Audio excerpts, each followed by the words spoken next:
El 10 de octubre de 1963, en una villa del sur de Francia, una mujer de 47 años, que pesa 28 kilos, intenta levantar los brazos. No puede. La artritis ha devorado sus articulaciones tan completamente que el simple gesto de elevar las manos, ese gesto que ella repitió miles de veces sobre los escenarios más grandes del mundo, ya no le pertenece. 28 kilos, 47 años. Y 2 días antes de morir, pidió que la ayudaran a incorporarse, porque quería ensayar. Quería cantar. No para nadie, solo para ella, para ver si todavía podía. Todavía podía. Al mundo no le importaba la mujer, solo le importaba la voz. Y cuando la voz ya no pudo más, cuando el cuerpo no fue capaz de sostenerla ni un día más, el mundo miró a otro lado. Lo que nadie se molestó en preguntar es qué le costó a esa mujer mantenerse en pie tanto tiempo. ¿Qué le hicieron para que necesitara morfina solo para subir a un escenario? ¿Quién se benefició de su dolor? ¿Quién firmaba los contratos que ella ya no podía leer porque los ojos le fallaban? ¿Y quién, al final, la dejó morir sin que nadie rindiera cuentas? Esta es la historia de Edith Piaf. No la historia que te han contado. No la historia del gorrión que cantó con el alma. La historia que hay detrás de esa historia. La que nadie ha querido contar porque obliga a señalar a demasiadas personas que prefieren que no la señalen. En los próximos 60 minutos, vas a descubrir 7 cosas sobre Edith Piaf que la industria del espectáculo preferiría que no supieras. La primera, fue abandonada 2 veces antes de cumplir 2 años, y la segunda vez la salvaron las personas que la sociedad consideraba lo más bajo que existía. La segunda, recuperó la vista gracias a un milagro pagado con las propinas de mujeres que no tenían casi nada, y que dieron todo lo que tenían por una niña que no era suya. La tercera, cuando asesinaron a su primer padrino, la prensa la destruyó sin una sola prueba y sin ninguna consecuencia para quienes mintieron. La cuarta, durante la ocupación nazi, ayudó a escapar a 118 prisioneros, usando fotografías como documentos falsificados, y ese capítulo de su vida fue silenciado durante décadas, mientras la acusaban de colaboracionista. La quinta, ella fue quien le pidió a Marcel Cerdan que tomara el avión. La sexta, la morfina no fue un vicio que ella eligió. Fue el aceite de una máquina de hacer dinero en la que ella era el engranaje principal y más prescindible. Y la séptima, la canción más famosa que grabó en toda su carrera, la que la Legión extranjera francesa canta antes de entrar en combate, la grabó con 28 kilos de peso, con el hígado al límite, con las articulaciones bloqueadas por la artritis. Te avisaré cuando llegue cada una. Antes de continuar, si todavía no estás suscrito a este canal, este es el momento. Aquí contamos las historias que otros no cuentan. Las que se quedan fuera de los libros de texto y de los documentales oficiales. Las que incordan porque señalan. Suscríbete. No cuesta nada. Y significa mucho para poder seguir haciendo esto. Pero para entender cómo llegamos hasta aquí, hay que volver al principio. El principio es el barrio de Belleville, en el este de París. El 19 de diciembre de 1915. El mundo está en guerra. Las trincheras del norte de Francia llevan 16 meses devorando hombres.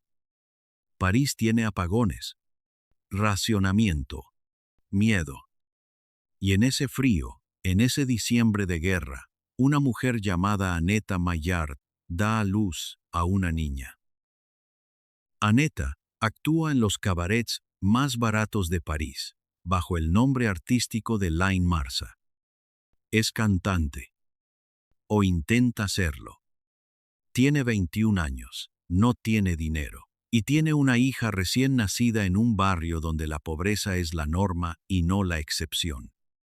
La niña se llama Edith Giovanna Gassion. Pesa poco. Llora fuerte. Y Aneta la mira durante un tiempo que nadie documentó, y luego se va. No se sabe exactamente cuándo. No hay una fecha. No hay una nota de despedida. Aneta simplemente no está. La bebé queda al cuidado de la abuela materna, Emma Said Ben Mohamed, una mujer de origen bereber argelino que vive en el barrio de Barbés. Emma bebé. Eso también está documentado.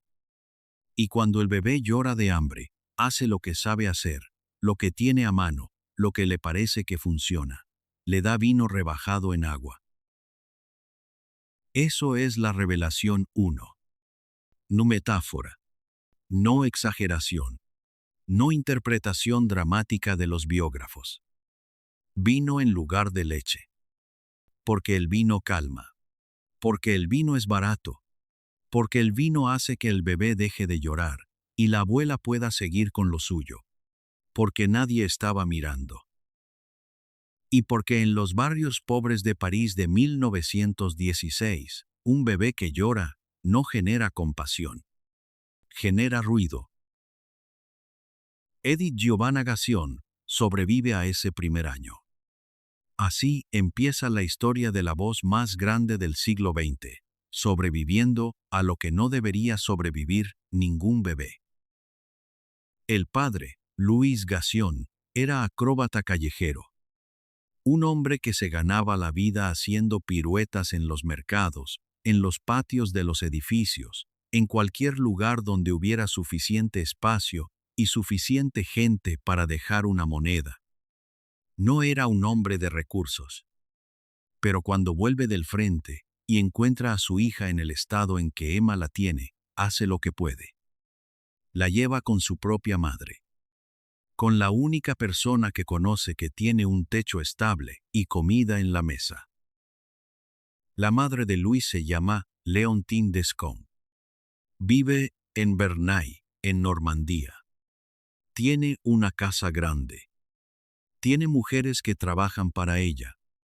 Y lo que tiene es un burdel. Ahora mismo tu reacción probable es de horror. Espera. Porque lo que pasó en ese burdel de Bernay, entre los años 1917 y 1923, es una de las cosas más hermosas y más injustas de toda esta historia, y merece que la contemos despacio. Las mujeres que trabajaban en casa de Leontine eran mujeres que la sociedad francesa de principios del siglo XX consideraba lo más bajo, lo más deshonroso, lo más prescindible. Mujeres sin apellido que valiera algo, sin familia que las defendiera, sin historia que las protegiera. Mujeres que existían para servir a hombres que al salir de allí no reconocerían su existencia en la calle. Esas mujeres se hicieron cargo de Edith. La vistieron, la peinaron, la pasearon por el pueblo los domingos por la mañana como si fuera la cosa más natural del mundo. Le enseñaron a leer con paciencia. Le cantaron por las noches cuando no podía dormir. Le enseñaron los nombres de las cosas. Le explicaron que el mundo era grande, aunque ellas nunca hubieran podido verlo. La quisieron sin condiciones, sin beneficio propio, sin que nadie se los pidiera, sin que nadie se lo agradeciera. Fueron su primera familia real. Y Edith lo supo. Lo supo toda su vida. Cuando triunfó, cuando tuvo dinero, cuando pudo elegir con quién rodearse, siguió eligiendo a personas que el mundo rechazaba. No porque no pudiera elegir mejor, sino porque ella sabía mejor que nadie que el mundo rechaza exactamente a las personas que más saben querer. Con aproximadamente 3 años, la niña desarrolla una queratoconjuntivitis severa. Es una infección ocular grave que sin tratamiento adecuado avanza sin detenerse. En Bernay, En esos años, el tratamiento adecuado no existe para niñas sin familia con recursos. La infección avanza. La visión se deteriora. En cuestión de meses, Edith Piaf queda completamente ciega. Leontine lleva a la niña a ver médicos de la zona. La respuesta es siempre la misma: no hay nada que hacer. La infección es demasiado avanzada. Habrá que resignarse. Habrá que acostumbrarse a una vida sin vista.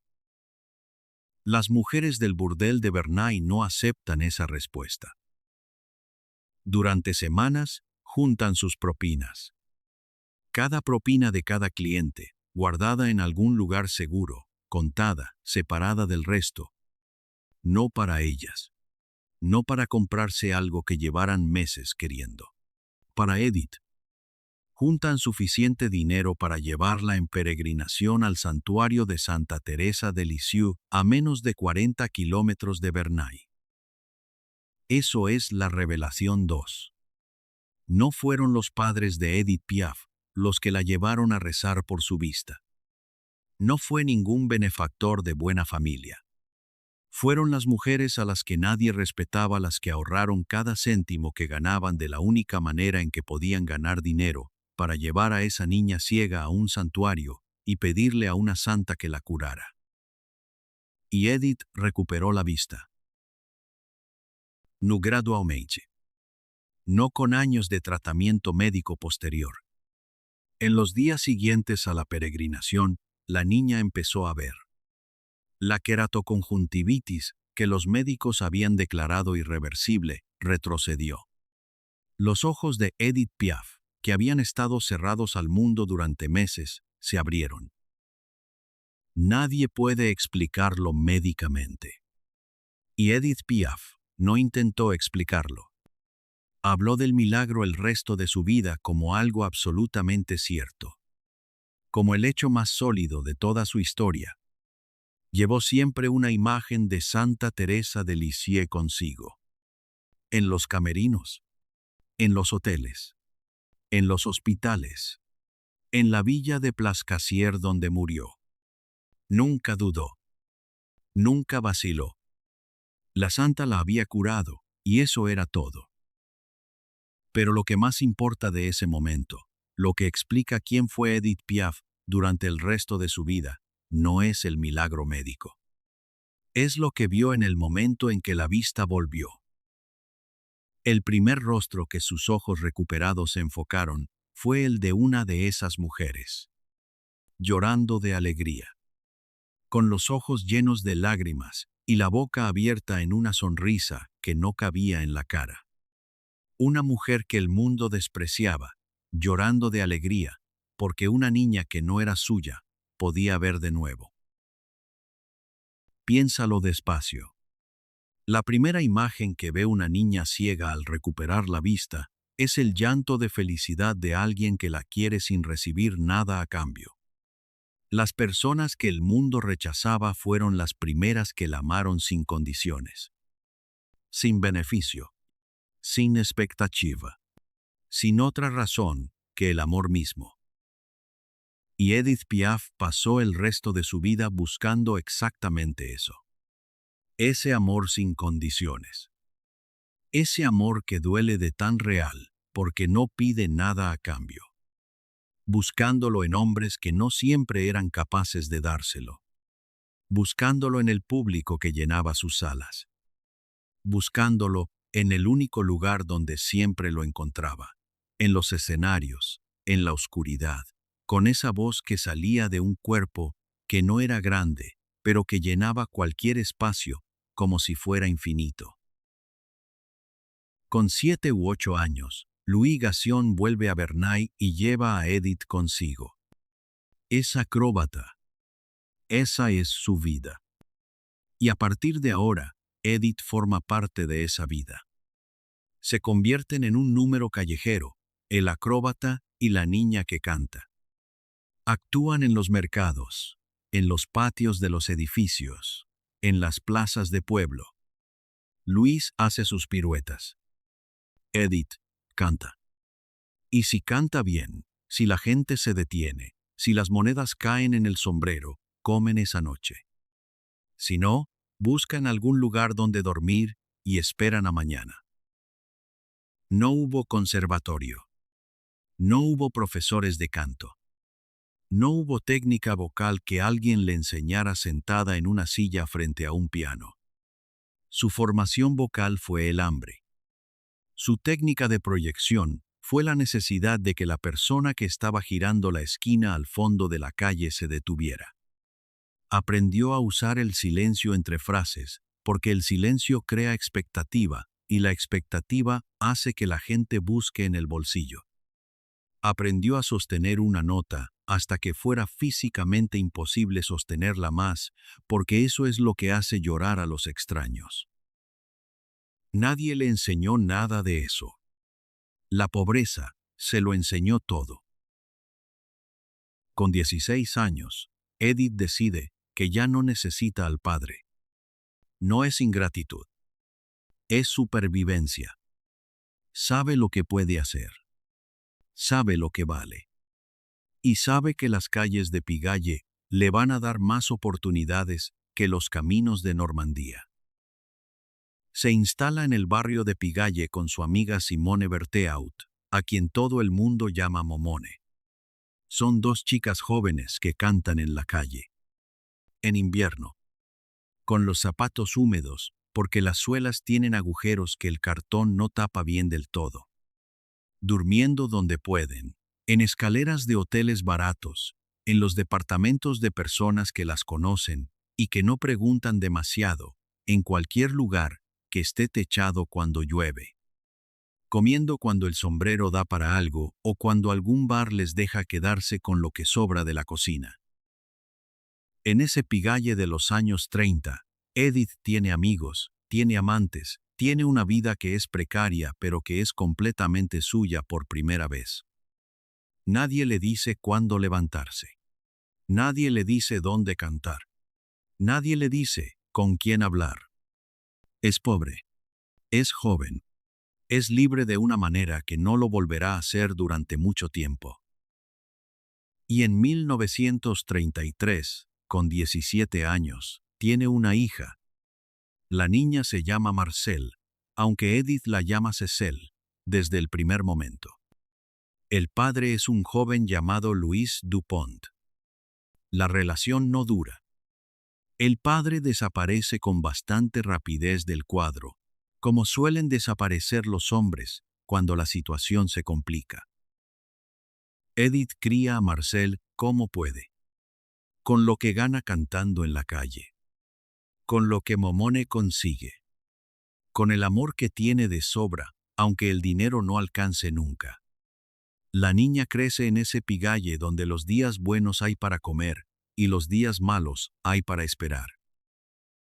El 7 de julio de 1935, Marcelle muere de meningitis. Tiene 2 años. Edith tiene 19. Y nunca, en toda su vida, habla de esto en público. Ni una entrevista, ni una mención casual, ni una frase a la que alguien pueda darle la vuelta. El dolor de perder a su hija lo carga sola, en silencio, durante 44 años más de vida. Lo carga cada noche que sube a un escenario y canta canciones de amor y de pérdida con una convicción que deja a los públicos sin palabras. Lo carga en cada nota, que sostiene más de lo necesario. Lo carga hasta el día que muere, en esa villa del sur de Francia, con 28 kilos de peso y los brazos que ya no se levantan. Eso también es parte de ella, que nadie menciona. La madre que perdió a su única hija a los 19 años y siguió cantando porque no había otra opción. Si todavía no te has suscrito a este canal, hazlo ahora. Lo que viene a continuación es más oscuro todavía. Y hay historias como esta cada semana. No te las pierdas. 3 meses después de la muerte de Marcel, en octubre de 1935, Edith está cantando en la Rue Troyon, en el 9º distrito de París. Hace frío. No hay mucha gente. Los que pasan van deprisa, con el cuello subido, sin ganas de parar. Un hombre se detiene. Escucha. No se mueve. Espera a que él la termine. Y cuando termina, espera un momento más, como si necesitara que el aire volviera a ser normal antes de poder hablar. Se llama Louis Leplé. Tiene 55 años. Es propietario del cabaret Le Hernis, uno de los establecimientos más elegantes de los Campos Elíseos, el tipo de local donde va la gente que tiene dinero y quiere gastarlo en algo que merezca la pena. Y lo que acaba de escuchar en esa calle fría lo ha dejado sin palabras. Le ofrece trabajo, una actuación de prueba, un sueldo real, condiciones de adultos en lugar del sombrero en el suelo. Y a nombre, la Montpiaf, el gorrión, porque es pequeña, porque viene de la calle, porque tiene esa fragilidad aparente que en realidad es otra cosa completamente. El debut en Le Hernis, a principios de 1936, es un acontecimiento. Los críticos van a verla como quien va a ver una curiosidad. Una chica de la calle en un local de los Campos Elíseos. ¿Qué puede salir de ahí? Salen sin poder explicar lo que han escuchado. Porque esa voz no se parece a ninguna otra voz en el París de 1936. Tiene algo adentro que no viene de ninguna escuela, que no se puede fabricar en ningún conservatorio. Viene de haber cantado con hambre, de haber enterrado a una hija, de haber crecido entre mujeres a las que el mundo despreciaba y que la quisieron más que nadie. Leplé la presenta a compositores, a periodistas, a los nombres que abren puertas en el París cultural de la época. Por primera vez en su vida, Edith tiene un techo sobre el que no tiene que preocuparse. Ropa que no viene de un mercadillo. Personas alrededor que creen en lo que es capaz de hacer y tienen los contactos para demostrárselo al mundo. Y entonces, la revelación 3. El 6 de abril de 1936, Louis Leplé aparece muerto en su apartamento en la Avenue de la Grande Armée. 4 disparos. La investigación policial empieza de inmediato. No hay sospechoso claro en los primeros días. No hay pruebas concretas que apunten a nadie en particular. Lo que la prensa francesa sí tiene claro, sin pruebas, sin juicio, sin absolutamente nada que sostenga la acusación, es que Edith Piaf está detrás. O que sabe algo.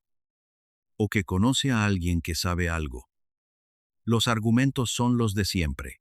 Viene de Pigalle. Conoce a gente del mundo del crimen. Es una mujer sin familia respetable. Sin dirección fija. Sin historia que la proteja. En los periódicos de los días siguientes, la Montpiaf pasa de ser el fenómeno del momento a ser señalada como sospechosa de asesinato. Las puertas que Leplé había abierto se cierran. Los contratos desaparecen. Los nombres que la habían conocido en Le Hernis, de repente, no la recuerdan. La policía la interroga y la deja ir porque no hay nada concreto contra ella. Pero el daño ya está hecho. En el París de 1936, una acusación en los periódicos no necesita ser verdad para destruir una reputación. Solo necesita circular lo suficiente para que la duda sea más cómoda que la verdad. Edith tiene 20 años. Ha perdido a su hija. Ha perdido a su padrino. Ha perdido los contratos que él había conseguido para ella. Y tiene la prensa entera diciéndole que su vida anterior la perseguirá siempre, que Pigalle no se puede lavar, que una mujer como ella no debería haber llegado tan lejos. Ella sigue.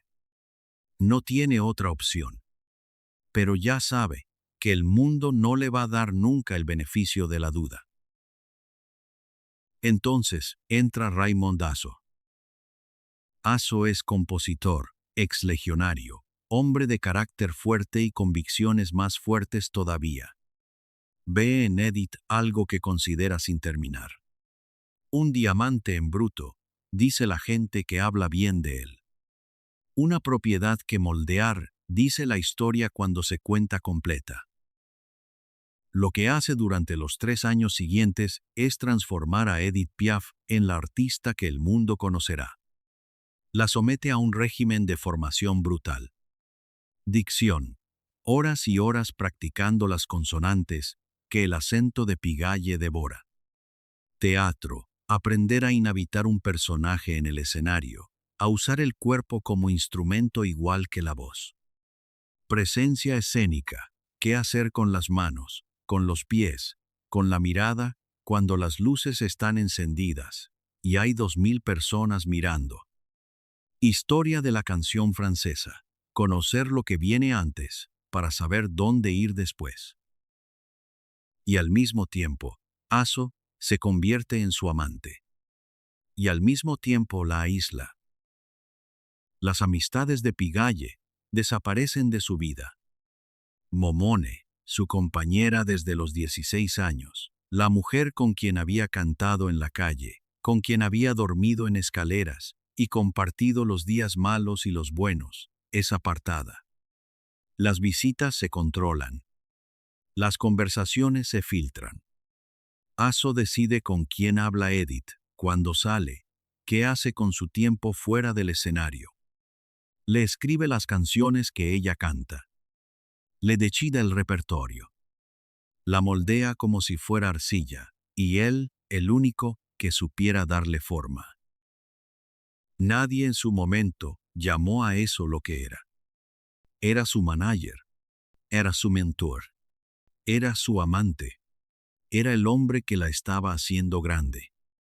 Yo lo llamo por lo que fue, una relación de dominación completa sobre una mujer joven que había crecido sin red de seguridad, que había perdido a su hija, que había perdido a la única persona del mundo del espectáculo que había creído en ella, y que aceptó ese control porque al menos era un control que la hacía subir en lugar de caer.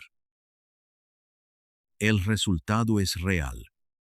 En 1937, Edith debuta en el Teatro ABC de París. Triunfo absoluto. Los críticos que la habían ignorado compiten por escribir sobre ella. El público que llenó el ABC esa noche habla de lo que escuchó durante semanas. Ya no es la Mon Piaf la gorrión de la calle. Es Edith Piaf. La voz de París. La artista está hecha. El precio que se pagó para hacerla, nadie lo menciona. Lo que viene ahora es la parte que nadie esperaba contar. El 1 de septiembre de 1939, Alemania invade Polonia. 2 días después, Francia y Gran Bretaña declaran la guerra. El mundo que Edith había tardado una vida en construir se resquebraja como el de todos.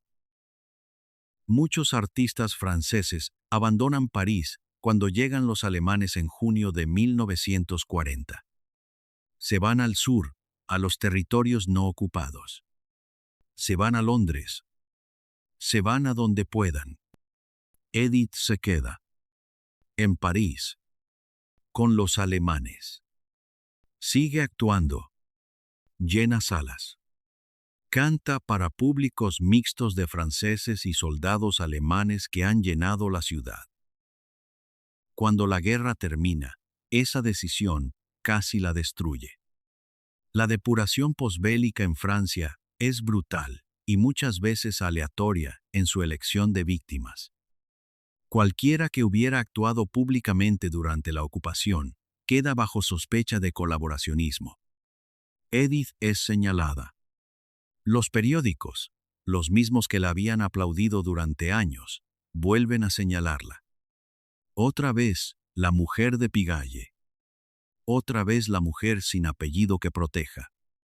Otra vez, La más fácil de señalar cuando se necesita señalar a alguien. Pero aquí aparece la revelación 4.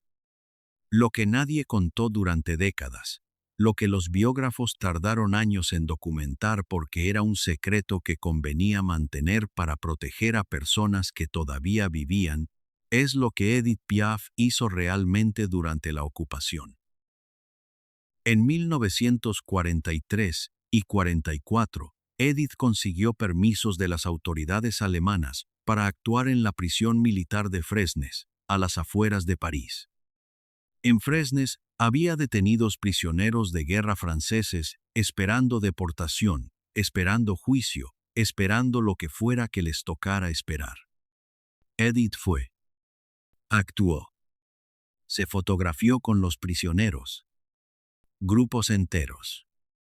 Filas de hombres con Edith Piaf en el centro. Esas fotografías viajaban a París. Allí, en los laboratorios fotográficos de personas del entorno de Edith, usando técnicas de ampliación fotográfica de precisión, los rostros de los prisioneros se convertían en documentos de identidad falsificados que cabían perfectamente en las copias ampliadas de las fotografías. Y esas copias regresaban a la prisión, aparentemente como recuerdo de la visita de la cantante famosa.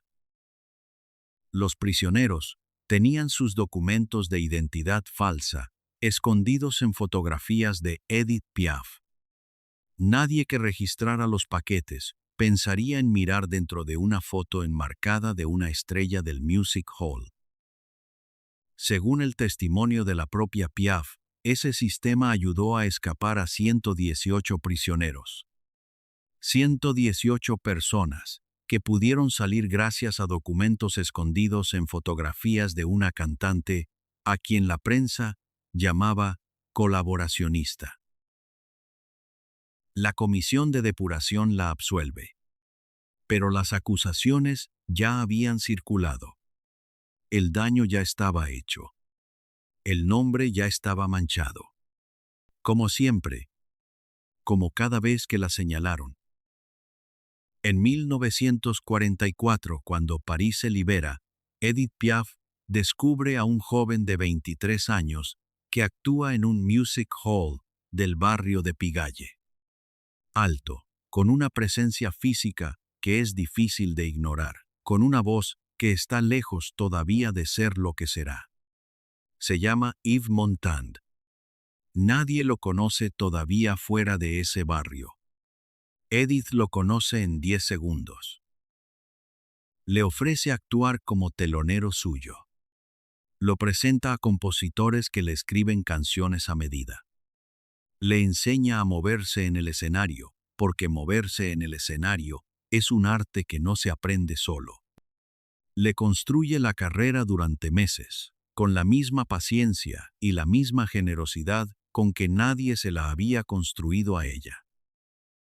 Lo que Aso hizo con ella, lo que la industria haría con ella toda la vida, ella lo transforma en algo diferente con los demás, en generosidad sin condición. Edith Piaf tenía el olfato más fino de Francia para el talento ajeno. Y lo usaba sin pedir nada a cambio, sin querer controlar, sin necesitar que el talento que había descubierto le perteneciera. Antes de continuar, necesito pedirte algo. Ya sé que ahora mismo estás con el corazón encogido. Antes de que cuente lo que viene, pulsa el botón de suscripción si todavía no lo has hecho. Porque lo que viene ahora cambia todo en esta historia. Y porque hay otra historia en este canal cuya protagonista vivió algo que se parece a lo de Edith de una manera que te va a sorprender. En el invierno de 1947, en el camerino del Club de Zinc de París, Edith Piaf conoce a Marcel Cerdan. Cerdan tiene 31 años. Es campeón europeo de boxeo en pesos medios. Está a punto de convertirse en campeón del mundo. Nacido en Argelia, criado en Marruecos, hijo de trabajadores españoles que emigraron al norte de África. Casado con una mujer llamada Marinette, con quien tiene 3 hijos. Un hombre con una vida completa y ordenada, fuera de los cuadriláteros. Edith lo ve entrar al camerino, y algo en ella, que llevaba años cerrado, se abre. No es el primer hombre en su vida. Está muy lejos de ser el primer hombre en su vida. Pero hay algo en Cerdán que es diferente. Sólido como una puerta de roble. Manos como paletas de albañil. Nariz que ha recibido demasiados golpes para ser perfecta y que por eso resulta más real que ninguna nariz perfecta. Y esa forma de mirar que tienen las personas que saben exactamente quiénes son y no necesitan demostrárselo a nadie. Cerdán la mira de una manera que ella reconoce de inmediato. La mira como la miraron aquellas mujeres de Bernay cuando recuperó la vista. Como si fuera la única persona que importa en la habitación. Como si el resto del mundo pudiera desaparecer y no cambiaría nada fundamental. Comienzan una relación que es un secreto a la vista de todos. Viajan entre París, Casablanca y Nueva York. Se comunican por carta cuando no pueden verse, que es la mayoría del tiempo, porque él tiene familia en Marruecos y compromisos de boxeo en 3 continentes, y ella tiene una carrera que no para nunca. Las cartas que se escriben, conservadas en archivos que investigadores han podido consultar décadas después, hacen llorar a quien las lee. No porque sean dramáticas, sino porque son simples. 2 personas que se echan de menos y que se cuentan las cosas pequeñas, porque las cosas pequeñas son las que importan cuando el tiempo que se tiene es limitado. Él le escribe sobre los entrenamientos, sobre el calor en Marruecos, sobre cómo echa de menos un determinado café que tomaban juntos en París. Ella le escribe sobre los viajes, sobre lo que ve, sobre los detalles absurdos que la hacen reír y que sabe que a él también lo harán reír cuando los lea. Son cartas de gente que quiere. Sin poses. Sin literatura. Solo 2 personas que se quieren y que no pueden estar juntas la mayor parte del tiempo. Antes de contarte lo que viene ahora, necesito que sepas que este es el momento en que todo cambia. No solo en la historia de Edith Piaf. En quién es ella como persona durante los 14 años que le quedan de vida. Suscríbete a este canal si todavía no lo has hecho. Porque lo que viene ahora no lo puedes escuchar a medias. La revelación 5. En el otoño de 1949, Marcel Cerdán está en Marruecos. Tiene un combate importante que se acerca. Un combate que puede devolverle el campeonato del mundo que perdió meses antes contra Jake LaMotta. Edith está en Nueva York preparando una serie de actuaciones en el Carnegie Hall. Cerdán tiene previsto volver a Europa en barco. El Queen Mary. Una travesía de 6 días a través del Atlántico. 6 días tranquilos, descansando antes del combate. Edith le llama. Quiere verle antes de sus actuaciones.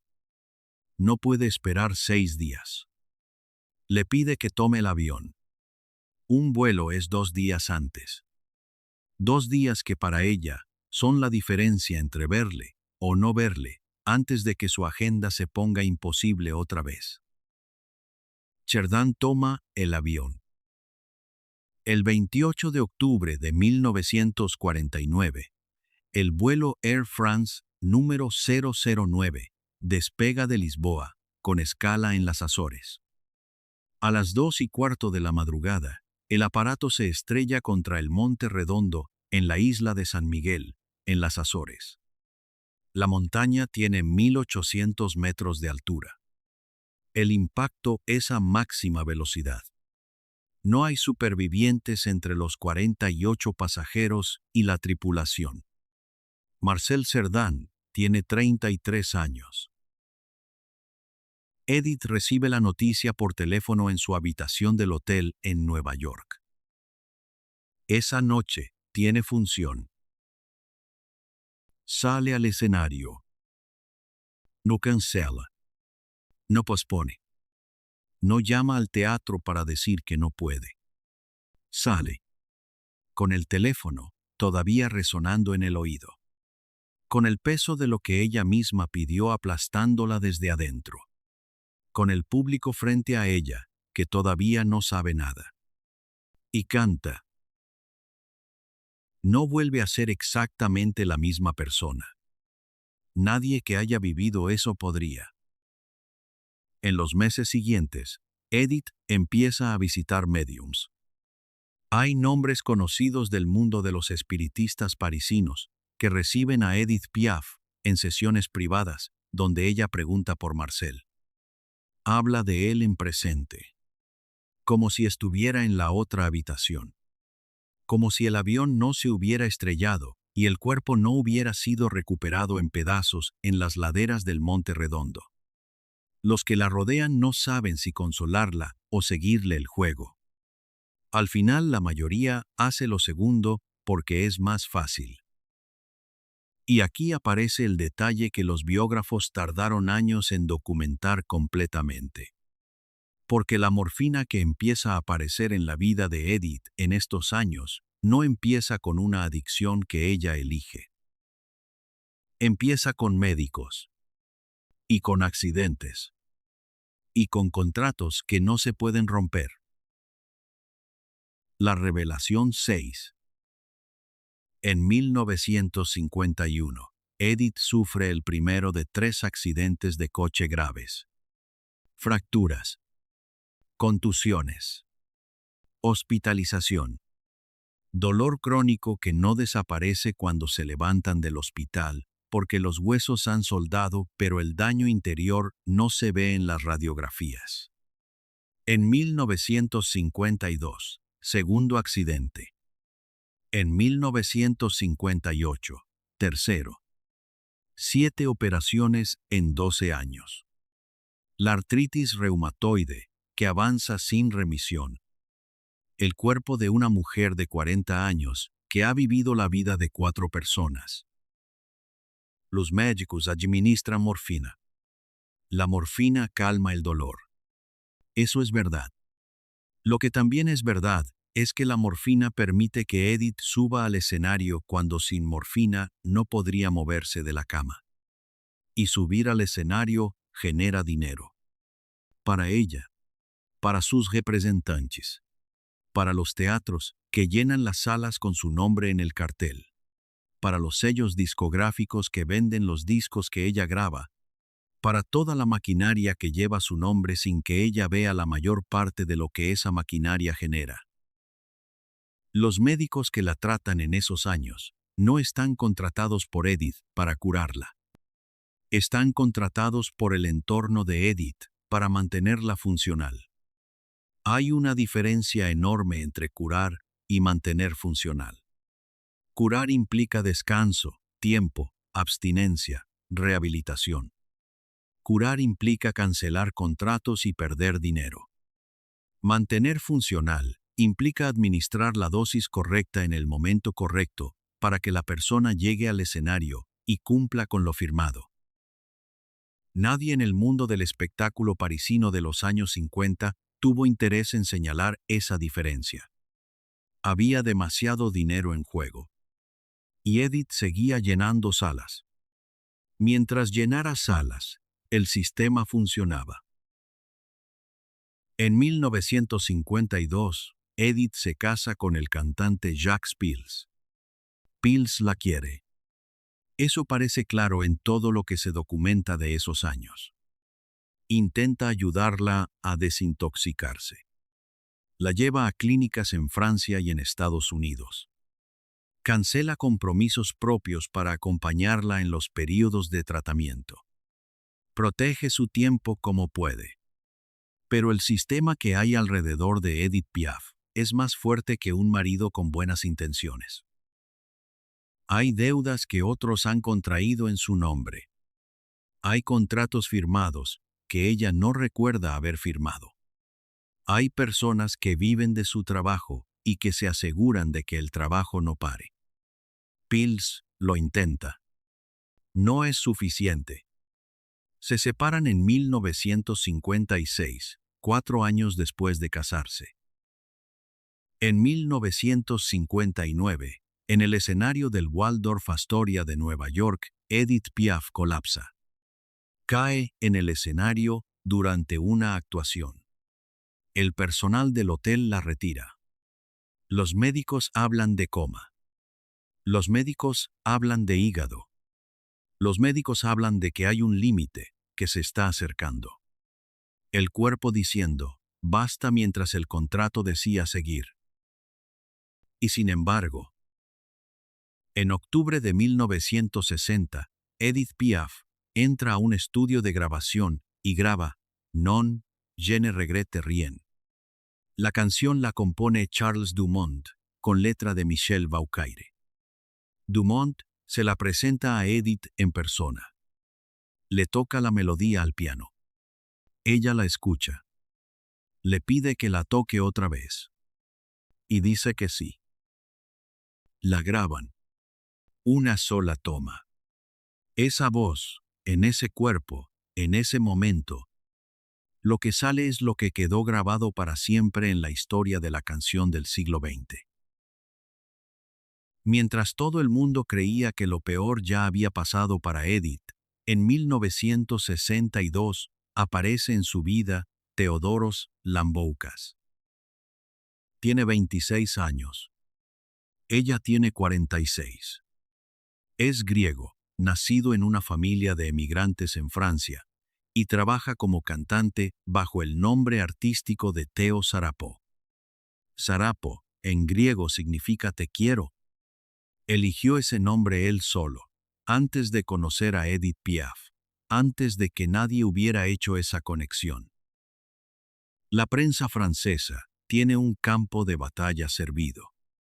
20 años de diferencia. Ella enferma, y con la reputación de los años, encima. Él joven, guapo, sin nombre propio todavía. Los titulares se escriben solos. Cazafortunas. Oportunista. Está esperando a que muera para quedarse con lo que quede. Los columnistas, que no la han visitado una sola vez en todos los años en que la han cubierto, tienen opiniones muy claras sobre las motivaciones de un hombre joven que cuida a una mujer mayor y enferma. Lo que nadie quiere ver, porque no encaja con el relato cómodo, es lo que Theo hace en realidad. Theo duerme en los hospitales cuando Edith ingresa. No en una habitación del hotel de enfrente. En los hospitales.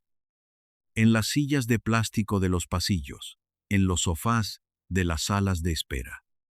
Le administra la medicación cuando los enfermeros no están, porque ha aprendido el protocolo para poder hacerlo él. Le canta cuando el dolor no la deja dormir, porque sabe que la voz de alguien que quieres es a veces más efectiva que cualquier medicación. Cancela sus propios compromisos sin quejarse, porque ella es la prioridad. La mira de una manera que Edith reconoce, como si fuera lo más valioso que hay en la habitación. Se casan en octubre de 1962. En la fotografía del día de la boda, él la mira de una manera que no es actuada.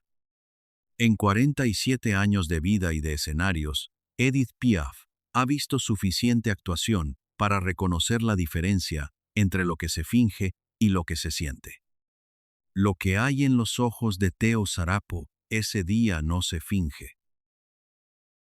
En el verano de 1963, Theo la lleva a una villa en Plascassier, cerca de Grasse, en el sur de Francia. El Mediterráneo está a pocos kilómetros. El aire es cálido.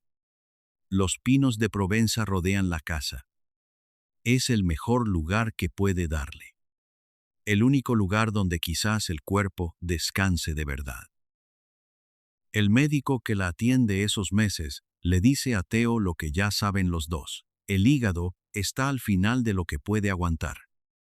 La cirrosis ha avanzado durante años, sin que nadie la tratara como era necesario tratarla, porque tratarla bien habría significado parar, y parar no estaba en los planes de nadie que no fuera Edith. Es tiempo prestado. Nadie sabe cuánto.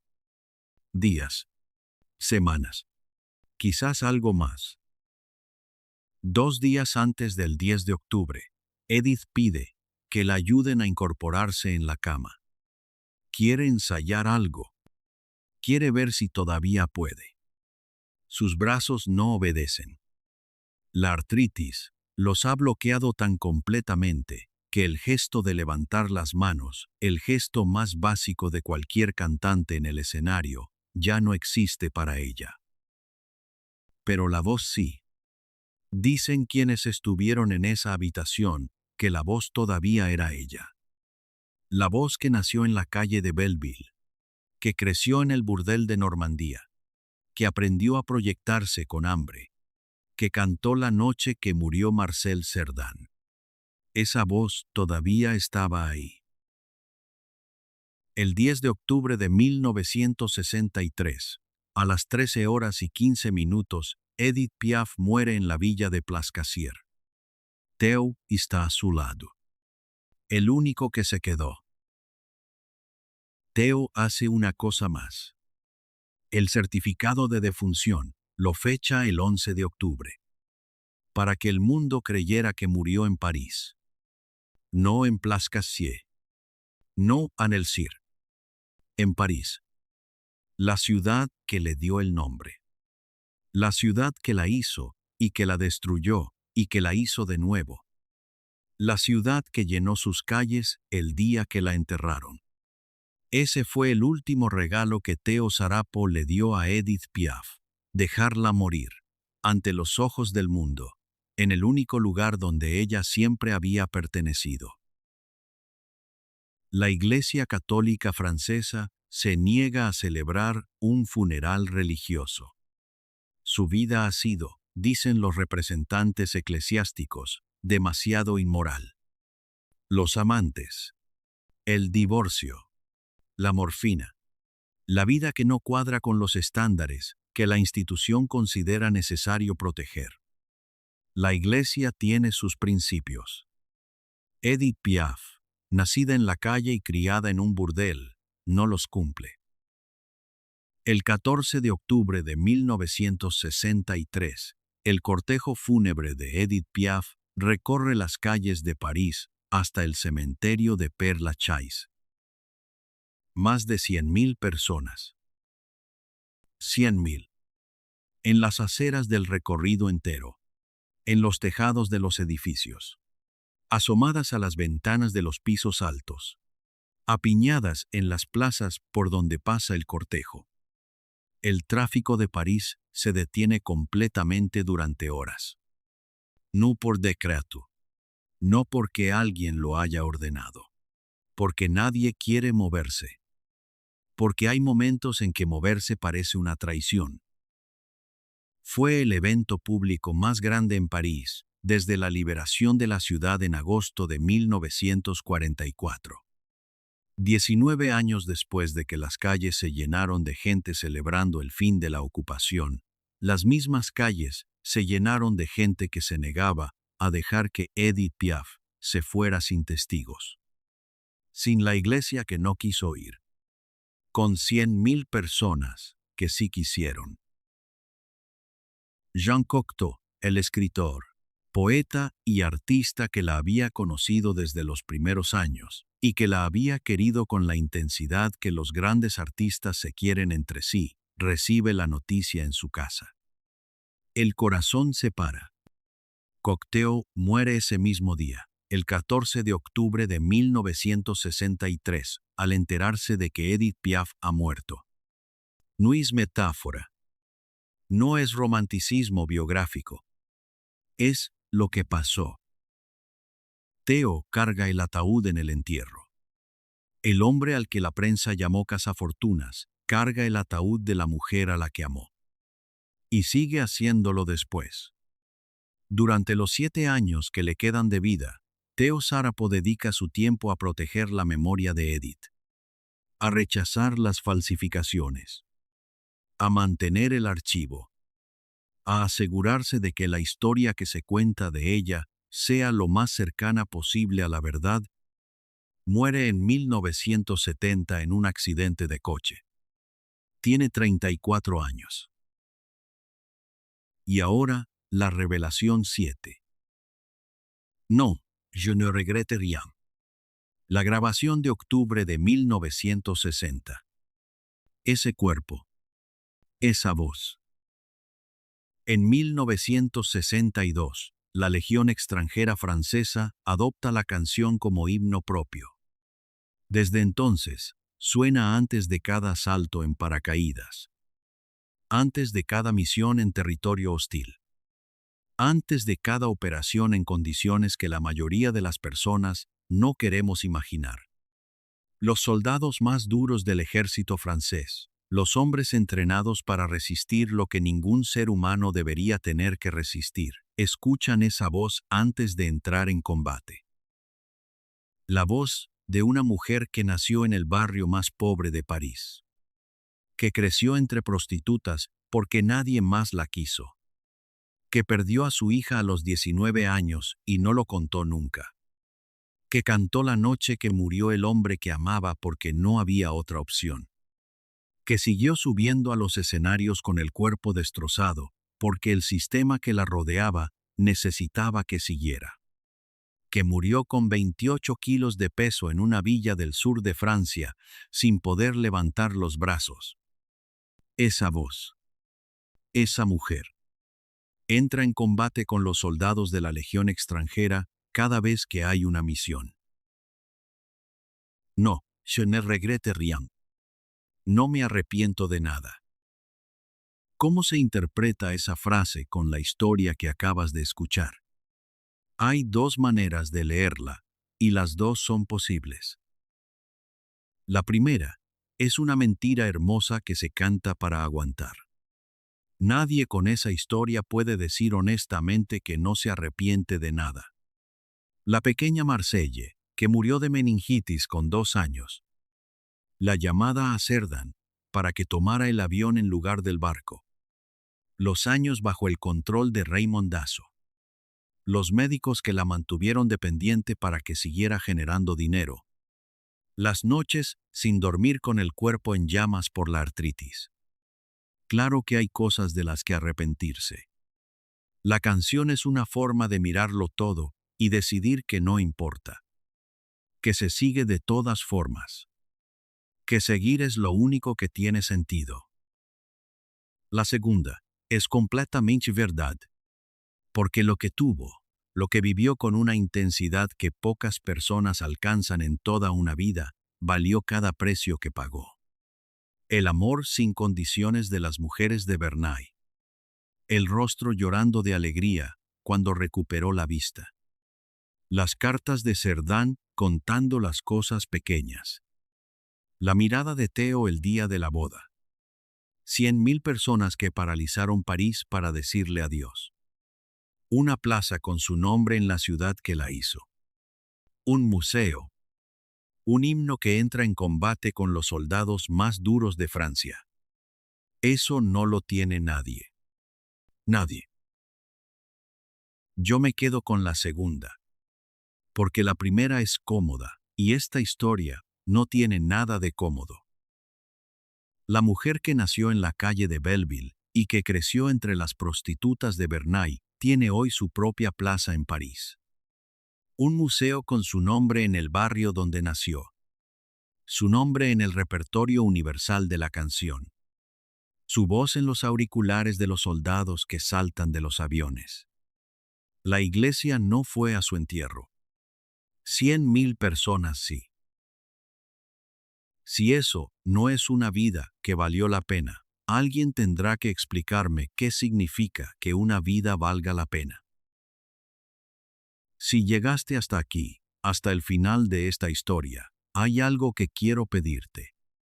No solo suscribirte, aunque si todavía no lo has hecho, este es el momento y no el de antes. Lo que te pido es que pienses en quién hay en tu vida que el mundo subestima. ¿Quién hay a tu alrededor que parece frágil pero no lo es? ¿Quién hay en tu mundo al que el sistema ignora porque es más fácil ignorarlo que ver lo que vale? Edith Piaf fue subestimada toda su vida. Por su origen, por su tamaño, por su historia, por las personas con quienes se relacionó. Y terminó siendo más grande que todos los que la subestimaron juntos. Este canal existe para contar estas historias, las que no caben en los libros de texto porque incordan, las que señalan sistemas que prefieren que no los señalen, las que obligan a hacerse preguntas sobre cómo la sociedad trata a las mujeres que no encajan en el molde que la sociedad les ha preparado. Si quieres seguir aquí, suscríbete ahora. Deja un comentario contándome qué parte de esta historia te sorprendió más. Y no te pierdas el próximo video, porque la historia que viene después de la de Edith Piaf tiene un parecido con la suya que va a dejarte sin palabras.